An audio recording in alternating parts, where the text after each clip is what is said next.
right? Everybody's kind of talking about the generative AI, what's kind of coming up with the technology and all that stuff. So I thought about doing something a little bit different. So the thought process I have is more correlated with what is your North Star, right? North Star is essentially something that keeps you steady, keeps you grounded, keeps you going at the pace you are at, right? As you evolve throughout your life cycle, through your life journey, or personal, professional, anything, right? And so I thought that I'll start to focus with CrowdStrike, understanding an RCA. Since I think who mentioned that CrowdStrike in the last panel, right? Yeah. See, I got a photo for you on the screen. So, as the world evolves, goes more and more into digital world, right? There are a lot of governments that kind of keep some things in their background in an analog world, right? Because you want to have something, when something goes wrong, which is bound to go wrong, you'll want to have a BCP, right? And so, as our industry has grown and evolved over 100 plus years at this point, right? Nearly. But going back thousands of years, customer service was always there, right? In one shape or form, right? Even before money was there, right? You had bartering system. Bartering system allowed you to kind of coexist with your neighbors. You had farms, you had cattle, you had milk production, right? Any number of things that allowed for bartering. One of the things that Warren Buffett says that I like, right? People who have skills, not really worry about money so much, right? Because you'll always have some level of trade-off that you'll be able to do, right? If the economy goes complete hellhole, you'll have something to back up and fall back on. Kind of going back, right? I don't know how many if anybody in this room has been around and have seen a switchboard. Anybody know what? You have not seen a switchboard. In a museum? Okay. Yeah, you caught me off guard. But the switchboards used to be the big things, right? That was our first introduction to customer service, right? How do you reach out to somebody? That was it. This is a couple of photos I found, and I was like, it's very interesting to see how the environment has evolved from 1940s to 1950s to 1970s. Then I was kind of I got into a vicious cycle, just like you get into this Instagram and TikToks, and I was like, now let me see if there's something about this. And then I was like, I kept on finding photos, and I was like, this is so amazing to see how this customer service centers, right? No technology, right? Basic rudimentary setup that was in there, and how many employment opportunities were awarded, right? So I mean, now we talk about the women empowerment, all that stuff, right? And I see a lot of these photos, and it's all women in there. And I was like, they had empowerment, right? So somewhere along the way, we deviated. Now we are course correcting again. So it's very interesting to see that, right? I think the contact centers, how they've evolved over the years, has also changed, right? You go to the starting points of India in the small businesses going back like 20, 25 years, where in the very early stages, you have some small businesses doing contact centers in their garages, in their homes, right? You still have some of that, right? In small businesses that you'll see people there doing back office work, and they're doing it out of somebody's home, right? It's a small business they're starting up. Or you'll see something, they're massive, right? You see Concentrix, Wipro, Tech Mahindra, right? So all the big players that have, 2,000, 5,000 seat centers, right? They have foundries that does not only the contact centers or customer service experience management, but they have foundries that do a lot more innovation, a lot more digitization, a lot more kind of a thinking that what is the next iteration of what I can do for my customers, right? And that my customer in an outsourcing environment is, you're looking at 10 clients, 50 clients, 100 clients, right? 200 clients, 500 clients, right? In larger scale organizations. On the flip side of that is, how do you do something better for your employees, right?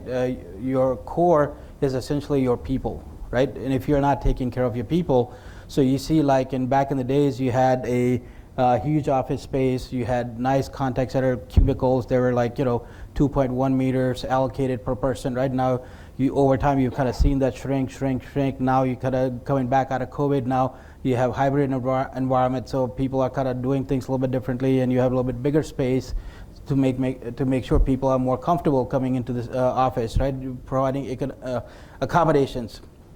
And you see more fancier contact centers. You see colorful, right? Because you get into the old gray, like, mental, go into a mental hospital type of buildings. You're working 8, 9, 10 hours a day, right? How many of you guys have been in a contact center for at least 15 years? Right? How many? 20 plus. So you know what I'm talking about. You've seen gray box buildings that had no windows. You had small cubicles, and you were just kind of going crazy after call, right? And back then, a lot of you guys probably had what are those phones? The rotary phones, right? That you were dialing outbound calls and all that stuff. Oh, miserable life. But from that, we have kind of come to this in 50, 60 years. That's not so bad, right? It's a great pace of innovation through a lot of the bots. I think you had mentioned, right now you're using natural language models to kind of have those conversations that you see Google, Meta kind of talking about, that you can do some of those things, right? So a lot of those pain points where it had to be an outsourced process to kind of hire somebody to do outbound activities and things like that, that becomes a lot more viable now, right? It becomes a cost-effective process. And on the flip side, we are driving innovation where we are focused more and more on omni-channel setup, right? How do we improve customer success journeys? So, wherever, the customer is from, they started something on the mobile phone, or maybe they started something on their laptops, got frustrated, and they're like, okay, this is not working. There is a pop-up that comes up from a chat, right? And because chat realizes they're gauging customer sentiment, right? And they see the customer face turning angry, frustration, and then like, okay, well, you want to chat with somebody, and the chat is not accomplishing anything. Then, as the omni-channel setup is tracking the customer experience, you're migrating to, well, let me get you on the phone with somebody, right? Again, not something you have to wait for 30, 40 minutes, right, to solve for a problem.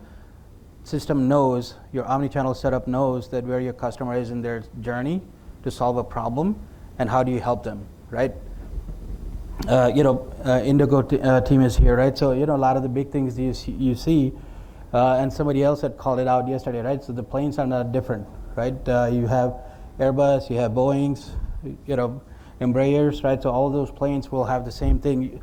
When the product is very similar, your differentiator is customer experience, right? So, and how you see and how do you kind of continue to merge the customer engagement and customer experience management is going to be the differentiator. And that's where a lot of us in this industry play, right? And what I feel is over time, it's going to not be something that generative AI will kind of take away.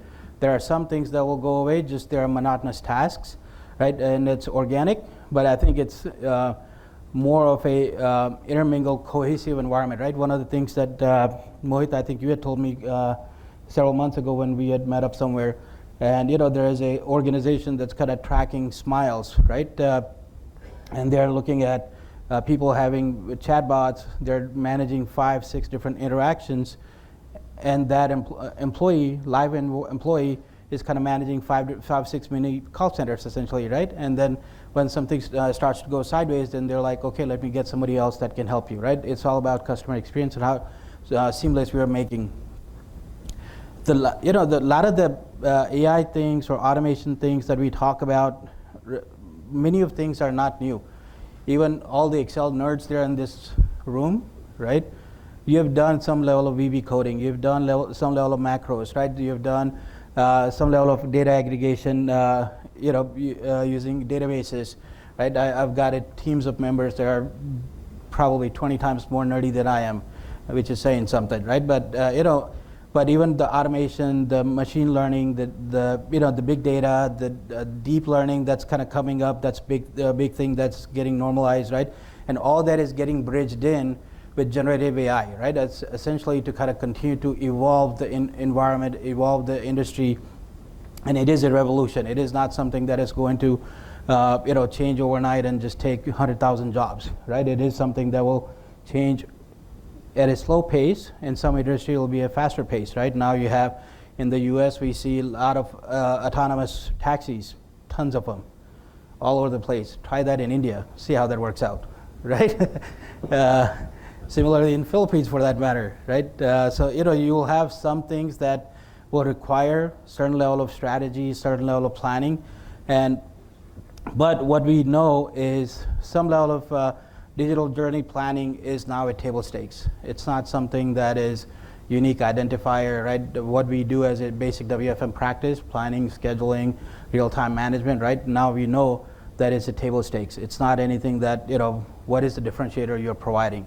Similarly, I think the digital journey planning is also at table stakes. You have to be doing something with it. And the something with it comes with a byproduct of impacting lives, right? Impacting lives in your teams. I'm sure many of you guys have seen over the last 4 or 5 years, there have been a lot of retrenchments that have happened throughout the industry. India has seen a lot of that in IT world, right? So we have had downsizing that has happened from a market shifts, right? So a lot of that you see, and that is an unfortunate byproduct. To enable a lot of these things, right, we have technology providers. We've got a lot of gadgets that we got to see, a lot of tools we got to see, and there is no end of how many technology providers. As the technology evolves, the generative AI, the automation evolves, the faster it becomes for the technology players to come into market, right? The speed to proficiency is much faster now. Ask any of the guys, right? You ask NICE where NICE was in 20 years ago, 25 years ago, when they were doing basic TCS coding and things like that, to where they are now. For data native team, right, where you guys were 6, 7 years ago, and your ideation, doing something over a couple of years or something, right, to where you are now, to same idea you were doing then to now you are ideating for next 5, 10 years is significantly different, right? So all of these tools provide a drive for a business, and the industry is changing, right? Our market trends tell us that, contact center software solutions is going to grow dynamically, right? Same thing with AI markets. They're going to grow dynamically, right? You see 30+% growth year over year, and that's going, all the way to 2030. And to think that just in 2021, it was $2-3 billion, right? It's going very, very fast pace. The algorithms are changing. What the generative AI can do, how it can be embedded. Yes, it's not going to apply everywhere, right? It's not a peanut butter spread, right? It's going to have its own uniqueness, where it can be applied to a level 10. Some places it will be applied to at level 2, and some places it just doesn't apply, right? Having a generative AI try to do something that a lot of the Indigo teams have talked about, yeah, I think it's got a little bit space to go. So as a lot of these automation, the technologies, the revolutions, as I think somebody called it earlier, as a lot of these things kind of come in, it's not the first time as the humankind has gone through it, right? We've had industrial revolution, we've gone basic technology revolution, we've done information age revolution, right? So even when we didn't have wheels, something had to be changed, right? So as the business disruptors kind of come in to the environment, from economical changes that you are seeing now, the market conditions change. I think the COVID was a great neutralizer across the globe, right? And I think it level setted expectation that something serious can literally put us back in our home for 2-3 weeks, right? Inflation, recession, right? Being stagnant in the industry. You've seen, a lot of organizations have gone out of business, right? Yahoo at one point had $11-12 billion valuation, and it ended up selling itself for less than $1 billion. Nokia, right? Fiji Films, tons of them, right? So innovation is something that we have to continue. We have to continue to evolve how we do and operate our business, ultimately to make life easier for our customers, right? And to what we do as a practice. And as we run into a lot of these disruptors, the big challenge kind of becomes what to do, right? When you don't know what to do, right? And I think that's where it goes back to the philosophy I wanted to kind of share with everybody was you have to know your North Star, right? You have to know what you stand for. These two numbers are quite unique, and I kind of came across them about 2-3 months ago. Anyone want to take a guess as to what they are?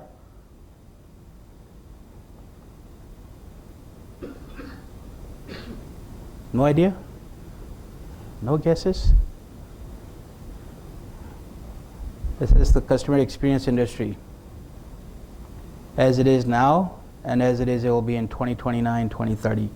That is a lot of money there, right? And there is a lot of spend that all of us, some form or fashion, impact in the business, right? Similarly, look at the number of outsourcing vendors that we have here, right? How many providers we compared to how many captive groups we have? How many captive groups we have here? Dell, I know Dell's here. Who else? Walmart, Palani, thank you. The small company, I get it. Yeah, there you go. How many outsourcers do we have? How many vendor providers? Come on, that's everybody else, right? So when you look at this landscape, right, outsourcing makes up just about 25%. So 75% of business is still in a captive environment for whatever reason. And as the economy goes through its own challenges, inflation, recession, all these things kind of come in, all of them provide opportunities, right? Does it carry people impact? Yes, it does, right? You've seen that in a lot of captive environments that people were retrenched, right? Even in outsourcing environment, a lot of people were entrenched. I've had to let go of many people over the last couple of years, right? It just happens. It's a byproduct and nature of the business we are in. All of these things that provide opportunities that also create our ability to kind of figure out that do we want to take these opportunities and carry them as a weight, or do you want to take them for a ride and see what you can do with it? Using the enablers that you have in the industry, try and make changes, right? Because some opportunities that you run into, while they come across as a challenges, it is something that it's telling you that industry is changing and evolving. How are you going to react to it? If you can't react, then you'll feel the reaction of the not reacting to it, right? And that's the nature of business, which again kind of takes you back to what is your North Star? And when I say what is your, right, some bit of it is individual, right? A lot of us are leaders in our organizations, or most of us are leaders in our organizations. And it kind of drives what we do is a day in and day out process. How does it impact your people? How are you creating the culture to kind of drive something, not necessarily just for yourself, but for your teams to kind of keep them always ahead of the curve, right? When you know something is coming, how do you keep them informed that either you true up to this, or it's something else is going to have to change, right? So a lot of these things are critical items. Having a people first practice focus, and I always call WFM as a practice, right? I don't call it a function. It's a practice because it requires a continuous execution of what we have learned every day. Planning, scheduling, real-time management as a concept and as a kind of a what we do for the business. It's not rocket science. I don't think it has changed significantly in the last 50, 70 years, right? Yes, the tools have allowed level of efficiencies, level of automation, level of what you do at a speed you do. Yes, those things have changed, but at the core of what you are supposed to do as a core functionality hasn't changed much, right? So the people and the organizations, they're more focused on selling the innovation compared to executing the innovation. We'll see a different experience. The big thing is how do you look at your organizational culture, right, to your organizational behavior? Those are two very distinct, different things, right? A lot of companies, all companies have culture, right? The way they have value systems, but at the same token, you see a lot of employees kind of share their frustrations. Social media, everybody's got a phone, everybody's got a ability to share. I think somebody mentioned yesterday that everybody is a reporter now too, right? Because everything is a lot more in an age of information. It's a lot more easy accessed through social media, and the impact of social media that you can have of a negative sentiment and the speed it grows is significant, right? It goes into millions very, very quickly. And some things sometimes is the right reason it goes, but sometimes it does not allow for organizations to do response or recovery or even remediate the situation that might be going on, right? So having the culture and behaviors align is very, very critical.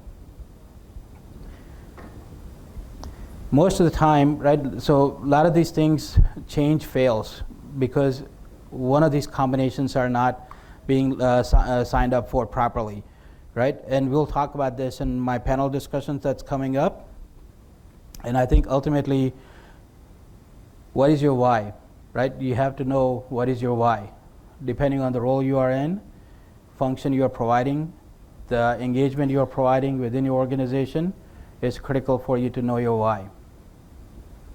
Okay? We'll go into a panel discussion. Any questions? I've got one more thing that I'm going to show you before we take a break, Shiva, right? But anything before I move to the next slide? It's my engagement with Sunil, that it's a reward for me, I think, at some point. Any questions? Anything you guys want to talk through? All right, coffee time is it. Looking forward to the panel discussions. We will have Mohit in there. So we didn't have enough time.